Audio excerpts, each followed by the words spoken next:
دانیال، ان سب کی گنتی کرنی ہے اور یہ دیکھنا ہے کہ کتنے پنکچر ہیں۔ پھوپھو کہتی ہیں تم بہت محنتی ہو، تو ثابت کرو، ندیم نے مسکراتے ہوئے کہا۔ دانیال، جس نے زندگی میں کبھی اپنا کمرہ تک صاف نہیں کیا تھا، گرد و غبار میں اٹا ہوا کسی مزدور خاص کا منظر پیش کر رہا تھا۔ اسے لگ رہا تھا کہ سیالکوٹ کی ایک گرمی اور بھائی کا یہ بزنس اسے لندن جانے سے پہلے ہی ریٹائر کروا دے گا۔ شام ڈھلے جب ندیم اور دانیال گھر پہنچے تو زبیدہ پھوپھو کے تو جیسے ہوش ہی اڑ گئے۔ ہائے میرا بچہ، یہ تمہارا کیا حشر ہو گیا ہے؟ نزت دیکھو تمہارے بیٹے نے میرے پھول جیسے بیٹے کا کیا حال کر دیا ہے۔ انہوں نے دہائی دی۔ ندیم نے فوراً بات سنبھالی۔ پھوپھو، یہ تو فیلڈ ورک ہے، بزنس کا پہلا سبق۔ لائبہ نے کچن سے جھانک کر دانیال کی مٹی میں اٹی ہوئی شکل دیکھی تو اپنی ہنسی ضبط نہ کر سکی۔ اس گھر میں اب ہر کردار اپنی چال چل چکا تھا۔ اگلی دن کی صبح سیالکوٹ کے اس گھر میں ایک عجیب سی بے چینی لے کر آئی۔ علی صاحب یعنی لائبہ کے والد اور ندیم کے ماموں کی واپسی کی خبر نے گھر کی دونوں خواتین کو ایک نئے مشن پر لگا دیا تھا۔ زبیدہ پھوپھو نے صبح سویرے ہی اپنی بہترین ریشمی ساڑی نکالی اور نزہت خالہ کو مشورہ دیا کہ کھانے میں کم از کم 5 قسم کے لوازمات ہونے چاہئیں، کیونکہ علی صاحب کے ساتھ ان کا کوئی خاص دوست بھی آ رہا تھا۔ نزہت، میں نے سنا ہے کہ وہ جو مہمان آ رہے ہیں وہ علی کے پرانے بزنس پارٹنر کے بیٹے ہیں اور حال ہی میں امریکہ سے تعلیم مکمل کر کے لوٹے ہیں، زبیدہ پھوپھو نے آنکھ دباتے ہوئے کہا۔ لائبہ، جو وہیں سے گزر رہی تھی، یہ سن کر ٹھٹک گئی۔ اسے اندازہ ہو گیا کہ پھوپھو نے دانیال والا پتہ ناکام ہوتے دیکھ کر اب امریکہ پلٹ والا نیا کارڈ کھیلا ہے۔ اس نے غصے سے ندیم کی طرف دیکھا جو ہال میں بیٹھا خاموشی سے اخبار پڑھ رہا تھا۔ ندیم نے اخبار سے نظریں ہٹا کر لائبہ کی پریشانی کو بھانپ لیا۔ فکر نہ کرو لائبہ، ہر چمکتی چیز سونا نہیں ہوتی اور ہر امریکہ سے آنے والا شہزادہ نہیں ہوتا۔ اس نے دھیمے لہجے میں تسلی دی، مگر لائبہ کا موڈ بگڑ چکا تھا۔ وہ جانتی تھی کہ اس کے ابا بہت سادہ لوح انسان ہیں اور زبیدہ پھوپھو کی باتوں میں جلد آ جاتے ہیں۔ اگر اس مہمان نے ابا پر اچھا اثر ڈال دیا تو لائبہ کی میڈیکل کی پڑھائی اور خود مختاری خطرے میں پڑ سکتی تھی۔ دوپہر کے وقت جب علی صاحب کی گاڑی پورچ میں رکی تو پورا گھر استقبال کے لیے باہر نکل آیا۔ علی صاحب کے ساتھ ایک لمبا چوڑا خوش شکل نوجوان اترا جس نے آنکھوں پر قیمتی چشمہ لگا رکھا تھا اور اس کا انداز کسی ماڈل سے کم نہ تھا۔ ملو بھائیو، یہ ہے کامران، میرے دوست کا بیٹا، علی صاحب نے فخر سے تعارف کرایا۔ کامران نے نہایت مصنوعی لہجے میں ہیلو ایوری ون کہا، جس پر زبیدہ پھوپھو تو نہال ہو گئیں، مگر لائبہ نے اپنی آنکھیں گھمائیں اور ندیم نے بمشکل اپنی ہنسی روکی۔ کھانے کی میز پر کامران نے اپنی امریکی زندگی کے وہ قصے چھیڑے کہ دانیال تو مروب ہو کر اسے ایسے دیکھنے لگا جیسے وہ کوئی مافوق الفطرت مخلوق ہو، مگر ندیم نے محسوس کیا کہ کامران کی باتوں میں ملمہ کاری زیادہ اور سچائی کم ہے۔ جب لائبہ نے اس سے طب کے شعبے کے بارے میں ایک پیچیدہ سوال پوچھا تو کامران بری طرح گڑبڑا گیا اور بات بدلنے کی کوشش کرنے لگا۔ ندیم کو سمجھ آ گئی کہ یہ سپر ہیرو دراصل ایک بڑا فریب ہے اور اب اسے لائبہ کے ساتھ مل کر اس ملمہ کاری کی کلی کھولنی ہوگی۔ سیالکوٹ کا یہ مقابلہ اب مقامی نہیں رہا تھا بلکہ دیسی بمقابلہ ولایتی کی ایک دلچسپ جنگ میں بدل چکا تھا۔ کامران کی ملمہ کاری اور امریکی قصوں نے گھر کے بڑوں کو تو مروب کر رکھا تھا، مگر لائبہ اور ندیم کی نظریں اس کے جھوٹ کی تہوں کو کرید رہی تھیں۔ شام کی چائے پر جب کامران نے یہ دعویٰ کیا کہ اس نے نیو یارک کے سب سے بڑے ہسپتال میں ایک پیچیدہ سرجری کی قیادت کی ہے تو لائبہ نے خاموشی سے اپنے فون پر اس ہسپتال کی ویب سائٹ کھولی۔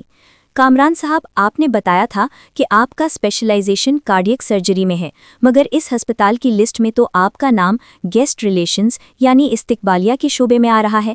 لائبہ نے نہایت معصومیت سے فون میز کے درمیان میں رکھتے ہوئے کہا۔ ایک لمحے کے لیے وہاں موت جیسی خاموشی چھا گئی۔ کامران کا چہرہ زرد پڑ گیا اور اس نے گڑبڑا کر چائے کا لمبا گھونٹ بھرا جس سے اس کی زبان جل گئی۔ زبیدہ پھوپھو نے صورتحال سنبھالنے کے لیے فوراً مداخلت کی۔ ارے لائبہ بیٹی، یہ انٹرنیٹ کی معلومات بھی کبھی کبھی غلط ہوتی ہیں، تم بس اپنی پڑھائی پر دھیان دو۔ لیکن علی صاحب جو اب تک بہت پرجوش تھے، ان کے ماتھے پر بھی فکر کی لکیریں ابھر آئی تھیں۔ ندیم نے موقع غنیمت جانا اور دانیال کو آنکھ ماری۔ دانیال جو پہلے ہی ندیم کے سکھائے ہوئے سبق پر عمل کرنے کے لیے تیار بیٹھا تھا، بول اٹھا، امی، کامران بھائی تو کہہ رہے تھے کہ انہیں اردو ٹھیک سے نہیں آتی، مگر ابھی تھوڑی دیر پہلے جب ان کا فون بجا تو وہ کسی شیرازی صاحب سے خالص لاہوری لہجے میں ادھار کی واپسی پر بحث کر رہے تھے۔ اب کے تو زبیدہ پھوپھو کے پاس بھی کوئی جواب نہ تھا۔ کامران نے جلدی سے اٹھتے ہوئے کہا، ایکچولی مجھے ایک بہت ضروری کال کرنی ہے۔ وہ باہر کی طرف بھاگا تو پیچھے ڈرائنگ روم میں ایک طوفان کھڑا ہو چکا تھا۔ علی صاحب نے غصے سے پھپھو کی طرف دیکھا۔ زبیدہ، یہ تمہارا وہ ہیرا ہے جو امریکہ سے ڈاکٹر بن کر آیا ہے؟ نزہت خالہ جو اب تک خاموش تماشائی بنی ہوئی تھیں دھیرے سے مسکرائیں اور لائبہ کا ہاتھ تھام لیا۔ ندیم نے محسوس کیا کہ یہ صرف ایک جھوٹے رشتے کی ناکامی نہیں تھی بلکہ یہ ان کے خاندان کے درمیان چھپی غلط فہمیوں کے خاتمے کا آغاز تھا۔ تاہم زبیدہ پھپھو اتنی آسانی سے ہتھیار ڈالنے والی نہیں تھیں۔ انہوں نے غصے سے اپنا پرس اٹھایا اور اپنے کمرے کی طرف جاتے ہوئے اعلان کیا، اگر یہ نہیں تو کوئی اور صحیح، میں اس گھر میں لائبہ کے لیے وہ رشتہ لاؤں گی کہ سب کی آنکھیں کھلی کی کھلی رہ جائیں۔ ندیم اور لائبہ نے ایک دوسرے کی طرف دیکھا۔ وہ جانتے تھے کہ یہ سرد جنگ اب ایک نیا اور شاید زیادہ خطرناک رخ اختیار کرنے کو تھی۔ کامران کے فرار اور اس کی ملمہ کاری کے بے نقاب ہونے کے بعد اصغر صاحب کے گھر میں ایک عجیب سی خفت آمیز خاموشی چھائی ہوئی تھی، مگر یہ خاموشی کسی بڑے طوفان کا پیش خیمہ تھی۔ زبیدہ پھپھو نے اسے اپنی ذاتی شکست تصور کر لیا تھا اور اب ان کا ہدف صرف لائبہ کا رشتہ نہیں بلکہ اپنی انا کی بحالی تھا۔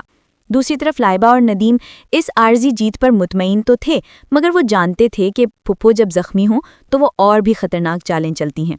اگلی صبح جب ندیم فیکٹری جانے کے لیے تیار ہو رہا تھا، اس نے دیکھا کہ زبیدہ پھپھو اپنے کمرے سے کسی پرانے خاندانی دوست سے فون پر نہایت رازداری سے بات کر رہی تھیں۔ ان کے لہجے میں وہی مخصوص سحر انگیزی اور چالاکی تھی جو کسی نئے منصوبے کی گواہی دے رہی تھی۔ ندیم نے دبے قدموں لائبہ کے کمرے کا رخ کیا جہاں وہ اپنی میڈیکل کی کتابوں میں سر کھپائے بیٹھی تھی۔ لائبہ، ہوشیار ہو جاؤ، محاذ جنگ پھر سے گرم ہو رہا ہے۔ پھپھو نے اپنا نیا موہرہ تلاش کر لیا ہے، ندیم نے سرگوشی میں کہا۔ لائبہ نے اکتا کر کتاب بند کی۔ اب کیا ارادہ ہے ان کا؟ کیا اب وہ کسی مریخ سے آئے ہوئے خلائی ڈاکٹر کو لائیں گی؟ ندیم نے مسکرا کر جواب دیا، نہیں، اس بار وہ جذباتی کارڈ کھیلنے والی ہیں۔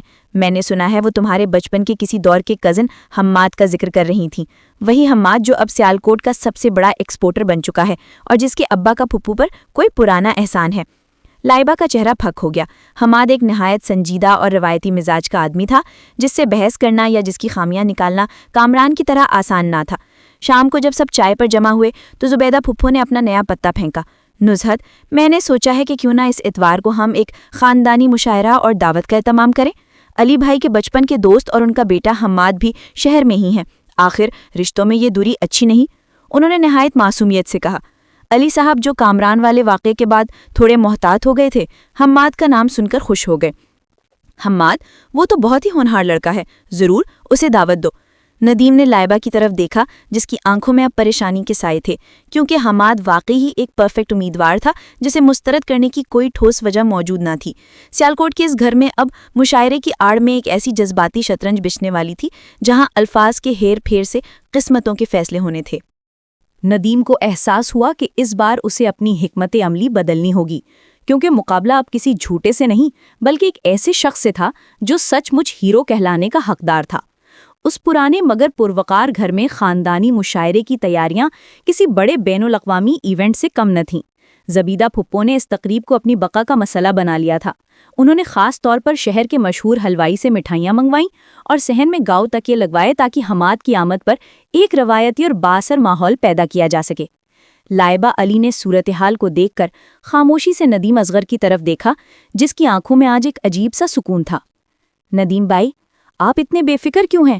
حماد تو واقعی ایک پرفیکٹ لڑکا ہے، اگر ابا مان گئے تو میں کیا کروں گی؟ لائبہ نے پریشانی سے پوچھا۔ ندیم نے مسکراتے ہوئے جواب دیا، لائبہ، حماد جتنا بھی پرفیکٹ ہو، اس کی ایک کمزوری ہے جو صرف مجھے معلوم ہے۔ وہ جتنا اچھا بزنس مین ہے، شاعری کا اتنا ہی بڑا دشمن ہے۔ اسے مشاعرہ سن کر بخار چڑھ جاتا ہے، اور پھپھو نے یہی غلطی کر دی ہے۔ لائبہ کے چہرے پر ایک امید کی کرن جاگی۔ اتوار کی شام جب حماد اپنے والد کے ساتھ گھر پہنچا تو اس کا استقبال پھپھو نے والہانہ انداز میں کیا۔ حماد ایک سلجھا ہوا، خوش لباس اور کم گو نوجوان تھا، مگر جیسے ہی اس کی نظر ڈرائنگ روم میں لگے مشاعرے کے سٹیج پر پڑی، اس کے چہرے کے تاثرات بدل گئے۔ زبیدہ پھپھو نے فخر سے کہا، حماد بیٹا، ہم نے سوچا آج کچھ ادبی ذوق کی تسکین کی جائے۔ لائبہ کو بھی شاعری کا بہت شوق ہے۔ لائبہ نے فوراً لقمہ دیا۔ جی حماد صاحب، میں تو چاہتی ہوں کہ میرا جیون ساتھی صبح پا آغاز میر تقی میر کے کلام سے کرے۔ حماد نے ایک ٹھنڈی آہ بھری اور ندیم کی طرف دیکھا جو اپنی ہنسی ضبط کرنے کی ناکام کوشش کر رہا تھا۔ مشاعرہ شروع ہوا تو زبیدہ پھپھو نے ایک مقامی شاعر کو بلایا جس نے ایسی دردناک اور طویل غزل چھیڑی کہ حماد کے ماتھے پر پسینہ آ گیا۔ ندیم نے موقع پاتے ہی دانیال کو اشارہ کیا، جس نے پہلے سے طے شدہ منصوبے کے تحت ایک ایسی مضحکہ خود ساختہ نظم پڑھنا شروع کر دی کہ سنجیدہ سے سنجیدہ بندہ بھی سر پکڑ لے۔ پھپھو زبیدہ کا چہرہ غصے سے تمتما اٹھا، کیونکہ ان کا ادبی ماحول ایک جگت بازی کا اکھاڑا بن چکا تھا۔ حماد نے موقع غنیمت جانا اور اٹھتے ہوئے کہا، علی انکل، معذرت چاہتا ہوں، مجھے اچانک ایک ایمرجنسی کال آ گئی ہے، مجھے فیکٹری جانا ہوگا، معذرت چاہتا ہوں۔ زبیدہ پھوپھو کی تمام امیدوں پر ایک بار پھر پانی پھر گیا۔ ندیم نے محسوس کیا کہ لائبہ کی آنکھوں میں اس کی دانشمندی کے لیے ایک نئی ستائش تھی۔ یہ رات پھپھو کے لیے تو تلخ ثابت ہوئی، مگر ندیم اور لائبہ کی جوڑی کے لیے ایک نیا راز الفت لے کر آئی تھی۔ مشاعرے کی اس ناکام شام کے بعد زبیدہ پھپھو نے خود کو اپنے کمرے میں محصور کر لیا تھا، مگر یہ خاموشی کسی توبہ کی نہیں بلکہ ایک نئی منصوبہ بندی کی تھی۔ دوسری طرف ندیم اصغر اور لائبہ علی کے درمیان پہلی بار ایک انوکھا اور غیر محسوس سا رشتہ جنم لے رہا تھا۔ وہ دونوں جو اب تک صرف ایک دوسرے کو مصیبت کا ساتھی سمجھ رہے تھے، اب ایک دوسرے کی ذہانت اور ساتھ کے گرویدہ ہو رہے تھے۔ اگلی صبح ندیم جب ناشتے کی میز پر پہنچا تو اس نے دیکھا کہ فضا میں ایک عجیب سی لچک ہے۔ علی صاحب یعنی ماموں اخبار پڑھتے ہوئے مسکرا رہے تھے اور نزہت بیگم بڑے سکون سے پراٹھے بنا رہی تھیں۔ ندیم نے حیرت سے پوچھا، امی، آج گھر میں اتنی شانتی کیوں ہے؟ کیا پھپھو شہر چھوڑ کر چلی گئیں؟ ابھی نزہت بیگم جواب دینے ہی والی تھی کہ زبیدہ پھپھو اپنی مخصوص ریشمی چادر اوڑھے، چہرے پر ایک مصنوعی مگر گہری مسکراہٹ سجائے کمرے سے برآمد ہوئیں۔ ندیم پتر، میں نے بہت سوچا اور اس نتیجے پر پہنچی ہوں کہ تم لوگ ٹھیک کہتے تھے۔ حماد اور کامران جیسے باہر کے لوگ ہمارے خاندان کے مزاج کو نہیں سمجھ سکتے۔ پھپھو نے نہایت اپنائیت سے کہا۔ لائبہ، جو ابھی ابھی کچن میں داخل ہوئی تھی، یہ سن کر وہیں جم گئی۔ پھپھو نے بات جاری رکھی، کیوں نہ ہم اس مسئلے کو گھر کے اندر ہی حل کر لیں؟ نزت، میں چاہتی ہوں کہ دانیال اور لائبہ کا رشتہ پکا کر دیا جائے، آخر دانیال بھی تو اسی گھر کا خون ہے۔ دانیال جو قریب ہی بیٹھا دہی کھا رہا تھا، یہ سنتے ہی زور سے کھانسا اور دہی کی پیالی الٹتے الٹتے بچی۔ ندیم کا رنگ اڑ گیا اور لائبہ کی آنکھوں میں غصے کی لہر دوڑ گئی۔ پھپھو نے ایک ہی چال میں ندیم اور لائبہ کو ایک دوسرے کے مد مقابل لا کھڑا کیا تھا۔ اب اگر ندیم اس رشتے کی مخالفت کرتا تو وہ پھپھو کی نظر میں لائبہ کا دشمن بن جاتا، اور اگر خاموش رہتا تو لائبہ ہمیشہ کے لیے دانیال جیسے نادان لڑکے کے پلے بن جاتی۔ لائبہ نے تیکھی نظروں سے ندیم کو دیکھا، جیسے کہہ رہی ہو کہ اب دکھائیں اپنی دانشمندی۔ ندیم نے محسوس کیا کہ پھپھو نے اس بار ایسا وار کیا ہے جس کا جواب دینا آسان نہیں تھا۔ سیالکوٹ کا یہ گھر اب ایک ایسی جذباتی دلدل بن چکا تھا جہاں ہر قدم پھونک پھونک کر رکھنا تھا۔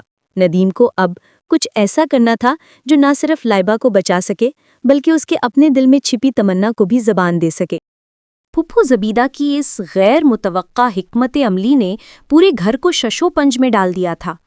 دانیال، جو ابھی تک دہی کی پیالی سنبھالنے کی کوشش کر رہا تھا، ندیم کی تیکھی نظریں دیکھ کر مزید سہم گیا۔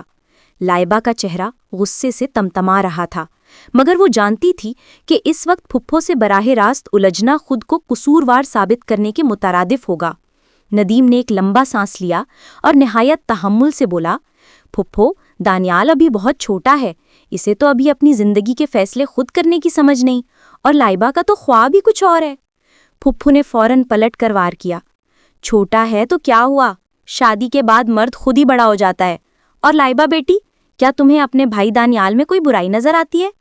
لائبہ نے خاموشی سے ندیم کی طرف دیکھا، اس کی آنکھیں التجا کر رہی تھیں کہ کچھ کریں ورنہ میں اس دہی کے پیالے کے ساتھ بند جاؤں گی۔ ندیم نے مسکراتے ہوئے پینترا بدلا، پھپھو، دانیال میں کوئی برائی نہیں، بلکہ وہ تو اتنا معصوم ہے کہ مجھے ڈر ہے لائبہ اسے اپنے ہسپتال میں ڈیوٹی پر ہی نہ لگا دے۔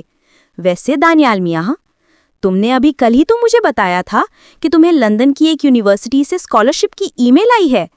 دانیال، جو لندن جانے کے نام پر کچھ بھی کر سکتا تھا، فوراً بول اٹھا، جی امی، وہ میں بتانا بھول گیا تھا، میں تو اگلے مہینے جا رہا ہوں۔ زبیدہ پھپھو کا چہرہ لٹک گیا، انہیں اپنے ہی بیٹے سے ایسی غداری کی امید نہ تھی۔ لائبہ نے موقع غنیمت جانا اور دھیمے لہجے میں کہا، دیکھیں پھپھو، دانیال کا مستقبل کتنا روشن ہے، ایسے میں اسے شادی کی زنجیروں میں جکڑنا تو اس کی ترقی روکنے کے برابر ہوگا۔ نزہت بیگم نے بھی تائید میں سر ہلایا۔ پھپھو زبیدہ سمجھ گئیں کہ ان کا یہ مہرہ بھی پٹ چکا ہے، مگر ان کی آنکھوں کی چمک بتا رہی تھی کہ وہ اب ندیم کو نشانہ بنانے والی ہیں۔ انہوں نے ندیم کی طرف مڑ کر ایک پراسرار مسکراہٹ کے ساتھ کہا، چلو ٹھیک ہے، دانیال کو پڑھنے دو، لیکن ندیم، تمہارے لیے تو میرے پاس ایک ایسی لڑکی ہے جو سیالکوٹ کے سب سے بڑے صنعت کار کی بیٹی ہے۔ اب تم یہ مت کہنا کہ تمہارا بھی کہیں لندن جانے کا ارادہ ہے۔ ندیم نے لائبہ کی طرف دیکھا، جس کے چہرے پر اب خوف کے بجائے ایک عجیب سی بے چینی تھی۔ زبیدہ پھوپھو کا یہ نیا وار ندیم کے لیے کسی کڑے امتحان سے کم نہ تھا۔ سیالکوٹ کے اس بڑے صنعت کار کی بیٹی کا رشتہ پیش کر کے انہوں نے ندیم کو ایک ایسی دیوار کے ساتھ لگا دیا تھا جہاں سے انکار کا مطلب خاندان کی مالی خوشحالی کو ٹھکرانا تھا۔ لائبہ جو اب تک ندیم کو اپنا مسیحا سمجھ رہی تھی، یہ سن کر جیسے ساکت ہو گئی۔ اس کے دل میں ایک ایسی ٹیس اٹھی جسے وہ خود بھی سمجھنے سے قاصر تھی۔ پھوپھو، ابھی تو دانیال کا مسئلہ حل ہوا تھا، اب آپ نے میرے پیچھے شکاری چھوڑ دیے۔ ندیم نے صورتحال کو مذاق کا تڑکا لگا کر سنبھالنے کی کوشش کی، مگر زبیدہ پھوپھو کے تیور بتا رہے تھے کہ وہ اب کسی مذاق کے موڈ میں نہیں ہیں۔ انہوں نے علی صاحب کی طرف دیکھ کر کہا، بھائی جان، آپ ہی سمجھائیے اسے، یہ عمر ہاتھ سے نکل گئی تو پھر پچھتاوا ہی رہ جائے گا۔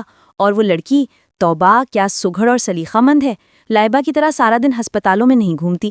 لائبہ کو یہ طنز تیر کی طرح لگا۔ اس نے اپنی کتابیں سمیٹیں اور اٹھتے ہوئے کہا، پھوپھو، سلیقہ مند تو وہ بھی ہوتی ہیں جو انسانیت کی خدمت کرتی ہیں۔ خیر ندیم بھائی، آپ کو بہت بہت مبارک ہو، آخر کار آپ کو آپ کی آئیڈیل مل ہی گئی۔ لائبہ کا لہجہ اتنا تلخ تھا کہ ندیم کو پہلی بار اس کی آنکھوں میں چھپا ہوا دکھ صاف نظر آیا۔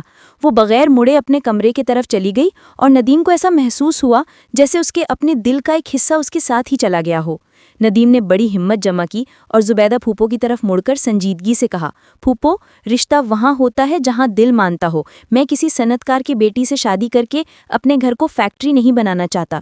مجھے ایسی جیون ساتھی چاہیے جو میرے گھر کو گھر بنائے، جو میری خاموشی کو سمجھے۔ پھوپھو نے تنزن پوچھا، اور وہ ایسی کون سی حورے پری ہے جو تمہاری خاموشیاں پڑھے گی؟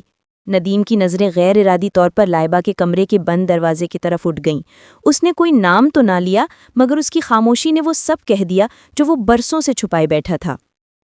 دانیال، جو اب تک خاموش تماشائی بنا ہوا تھا، اچانک بول اٹھا، امی، بھائی کو چھوڑیں، مجھے تو لگتا ہے اس گھر میں دال میں کچھ کالا نہیں بلکہ پوری دال ہی کالی ہے۔ ندیم نے دانیال کو گھور کر دیکھا، مگر اب تیر کمان سے نکل چکا تھا۔ ندیم کے جملے اور دانیال کی مداخلت نے جیسے گھر کی ہواؤں کا رخ ہی بدل دیا۔ زبیدہ پھوپھو، جو اب تک خود کو اس کھیل کی سب سے بڑی کھلاڑی سمجھ رہی تھیں، ایک لمحے کو ساکت رہ گئیں۔ ان کی نظریں کبھی ندیم کے سنجیدہ چہرے پر جاتی اور کبھی لائبہ کے کمرے کے اس بند دروازے پر جہاں سے ابھی ایک طوفان گزرا تھا۔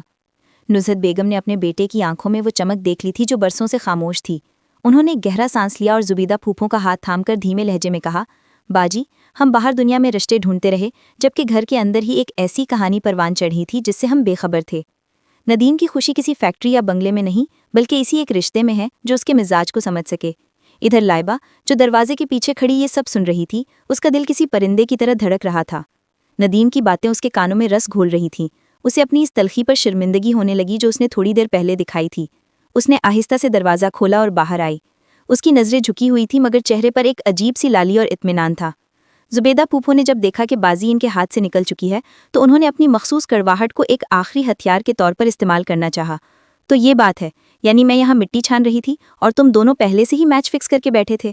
نزہت، یہ تو بھائی علی کے ساتھ زیادتی ہے، انہیں تو پتہ ہی نہیں کہ ان کی بیٹی ڈاکٹر بننے سے پہلے ہی کسی کا نسخہ بن چکی ہے۔ علی صاحب، جو اب تک خاموشی سے یہ سب دیکھ رہے تھے، اچانک ہنس پڑے۔ زبیدہ، میں اتنا بھی اندھا نہیں ہوں، ندیم میرا بھانجا ہے، میں اس کی فطرت سے واقف ہوں۔